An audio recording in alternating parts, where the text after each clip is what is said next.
Okay. Next, I will move into the moment of inertia of the circular section. Okay. So basically, in circular section, the dimensions in all directions are remain same. Okay. There is no BD here. Here, instead of BD, we can call it as diameter or radius and so on. Okay. So now you can take a solid circle. So the centroidal axis are y, y dash and x, x dash. So there is a radius of small r, and as usual you need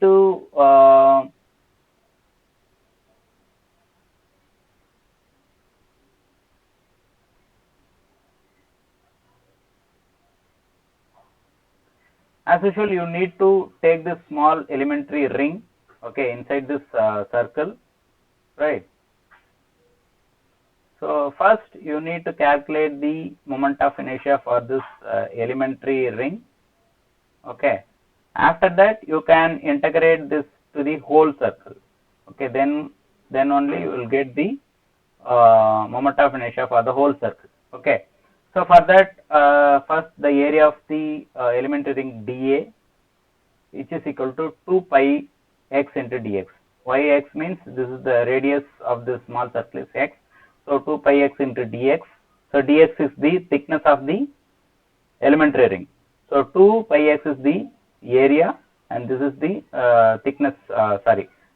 This is the length. 2 pi x is the length of the ring. Okay, that is the circumferential length of the ring, and dx is the thickness of the ring. So length and thickness, you will get the area here. Okay, you can make the strip as a straight line. Actually, this is 2 pi x. Okay, this is 2 pi x. This thickness is dx. This is dx. You can make this circular strip into a straight line. Okay, so there is a circle, you can cut it out, you can make a straight line, you will get this length of the strip is 2 pi x, and this is dx. Now you can calculate the moment of inertia of this elementary ring about x and y axis. So here x, there is no it is a circular section, so the general formula is area into distance square. This is the area of 2 pi x into dx into x square.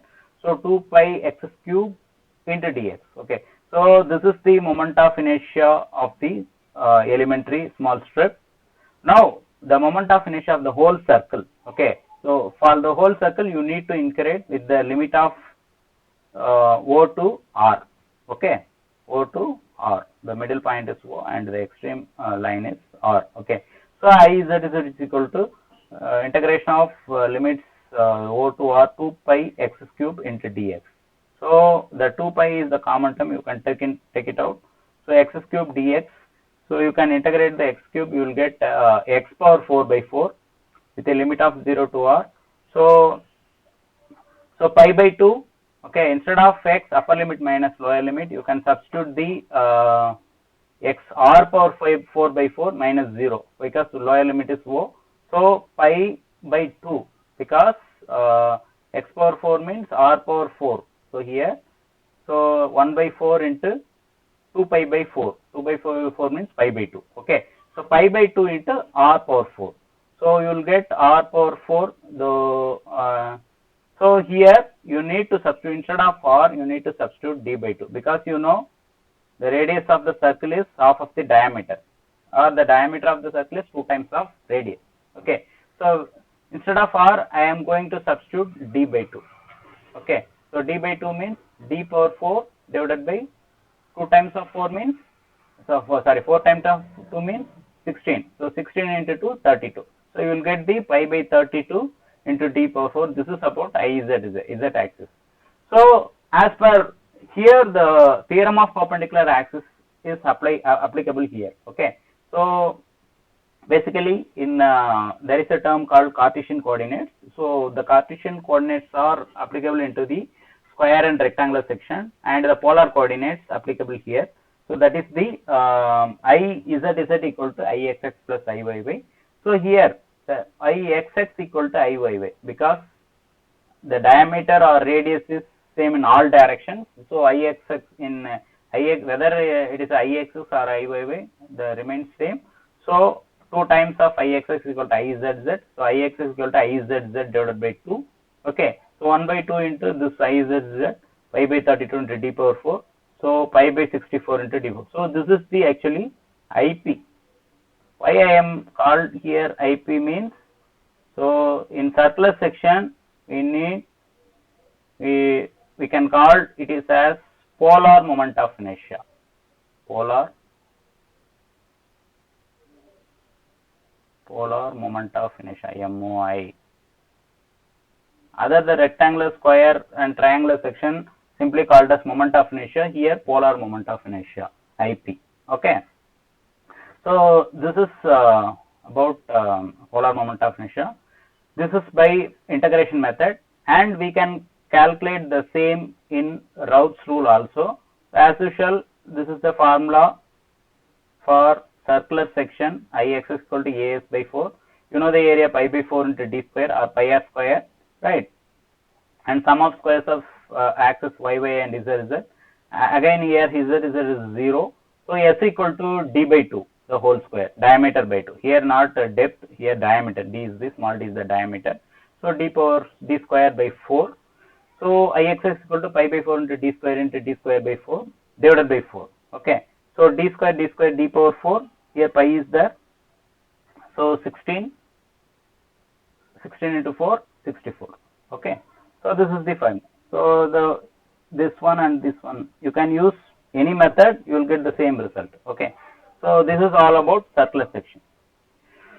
And next on this hollow circular section, it is very similar to what you got from square to it is very similar to square to rectangular to hollow rectangle. The same way you can calculate the circular to hollow circle. First you need to calculate the outer, that is big circle moment of inertia, as we calculated just earlier. Here pi by 64 into d power 4. You need to take this formula for big circle. You can use for differentiation. I am using for big circle diameter capital D and small circle this inner circle diameter small d.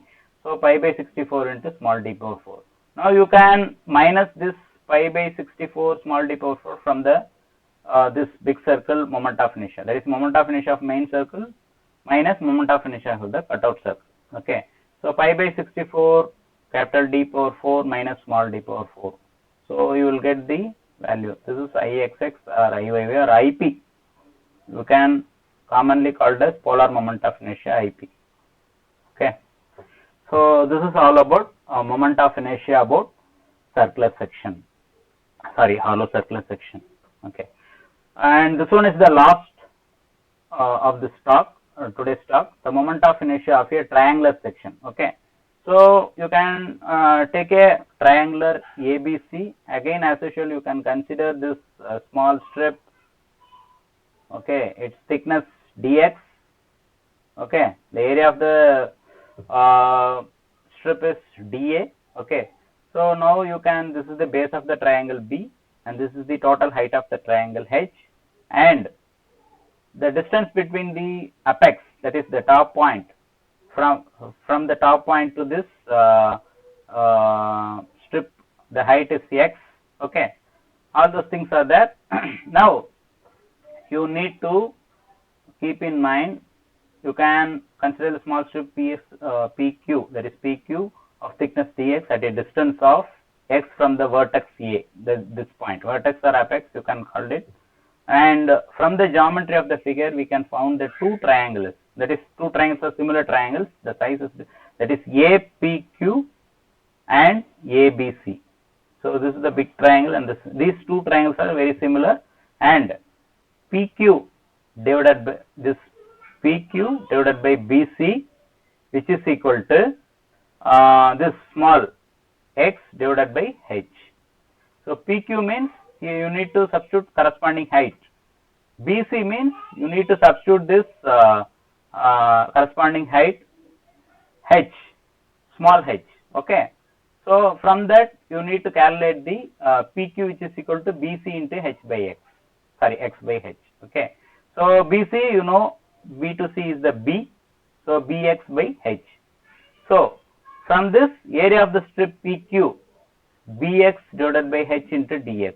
So Bx by h, dx, Bx by h is the PQ, that is the width of the small triangle, and the width of the width of this small strip, and the height of the small strip, you know, dx. Okay, so you will get the area of the small strip actually now, right?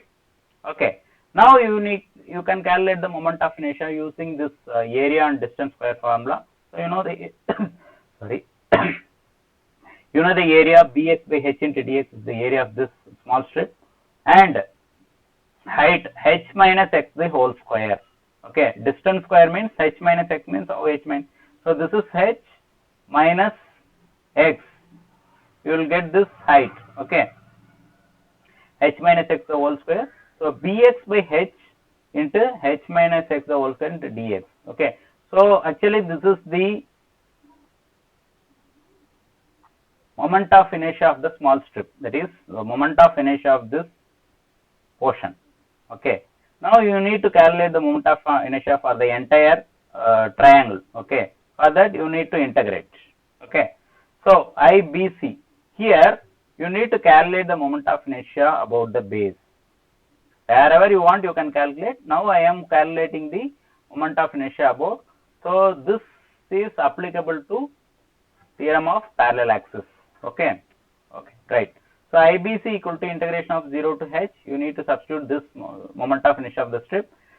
Common term you can take it out, b by h is the common term. The variable term is h, x into, you can expand this term a minus b the whole square formula, a square plus b square minus 2ab into dx.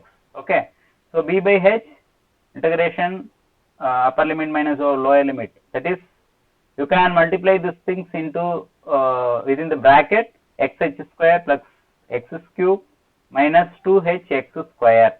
Okay, here b by h. Okay, you can substitute the limits. Okay, so you can integrate this x term x square by 2 into h square, x power 4 by 4 minus 2 hx cube by 3, 0 to h. So you can substitute the limits, you will get the final formula bh cube divided by 12. So this is about actually IBC, moment of inertia about the base, from the base. It is not from the centroidal axis. Centroidal axis is here. This is Ig actually. Okay, this is Ig. I am not calculated the Ig, I am calculated the moment of inertia about the base, not at the centroidal axis. Okay, right. So this is about base, bh cube divided by 12, IBC equal to. Suppose I need to calculate the moment of inertia at the centroidal axis. Okay, now the distance between the center of gravity of the triangle section, that is if I want to calculate the moment of inertia about centered axis, I need this height. Okay, it is a triangular, means you can take this triangle from the base, you know, already we discussed in the first chapter. So this is 1/3 of height, this is 2/3 of height, this is 2/3 of height. So 2/3 of height. Okay, so similarly here this is 1/3 of height from the base, from the apex this is 2/3, this is 2 by 3 of h, and this is 1 by 3 of h. Okay, right. So d equal to 1/3 of h. I am calculating from the base, I am taking this height. Okay, now the moment of inertia about center of gravity, which is equal to moment of inertia about base minus a into d square. So d means here, this is the d. Okay, a is the area and d is the h by 3. Okay, so this we know as already calculated, bh cube by 12. You can substitute instead of IBC minus area. You know the triangular area of into base into height I'm substituting the 1 by 2 into base into height into 1/3 of height, this d square. Okay, so you will get h cube, h into h square, h cube, bh cube divided by, so 3 into, you can calculate this, you will get this bh cube by 36. So this is the moment of inertia, bh cube is big. So please keep in mind, you have to in objective type questions or sometimes gate type question, you need to read the sentence carefully. Okay, moment of inertia of a triangular, general term means you can write bh cube by 36. Okay, suppose if there is any clear statement is given in that question paper, okay, moment of inertia about the base of the triangle means you need to provide bh cube by 12. Okay, so this is about the base and this is about the centroid of the triangle. Okay, so that's all. My today's talk is over. The summary of the talk is now first we have discussed the definitions of the moment of inertia, units, and what are the methods. Okay, Routh's methods and integration, two major methods are there, and integration methods are most popularly in the academic fields. Okay, and then we will move on to the theorem of perpendicular axis, and basically IZZ, which is equal to IXX plus IYY, and then we move to the theorem of parallel axis. Parallel axis means using the parallel axis we can calculate the moment of inertia at anywhere. Okay, that is the theorem of parallel axis. Finally, we can we seen the moment of inertia of different sections. Say rectangular section, what is the moment of inertia for a rectangular section? BD cube by 12 about x axis, and dB cube by 12, sorry, not 12. Okay, BD cube by dB cube by 12 about y axis, and then we move to the hollow rectangular, that is box section. After that we move on to the circular section, pi by 64 into d power 4 for solid circular section. If it is a hollow circular means pi by 64 into capital D power 4 minus small d power 4, right? And we will move on to the triangular section. From the base, the moment of inertia is bh cube divided by 12. Okay, about the centroid of the triangular is bh cube by 36. Okay, so this is all about today lecture. In the next video presentation, I am going to solve some of the problems related to the moment of inertia. Say example, simple sections like square, rectangular, circular, hollow circular, and other sections. And I will next I will move on to the T section. Already we calculated the centroid of the T section, I section, angle section. Here we need to calculate the moment of inertia of the such sections. Okay, actually in the moment of inertia part, there is half of the problem is about the how to calculate the centroid. After you know already the how to calculate the centroid. We have solved a lot of problems in the classes, and you worked out lot of problems. Okay, so that is the half of the portion, half of the problem of the moment of inertia. The rest of the half we need to calculate the I value, that is moment of inertia. Okay, so we will meet in the next lecture. Thank you all. Thank you very much. Thanks for watching this video presentation.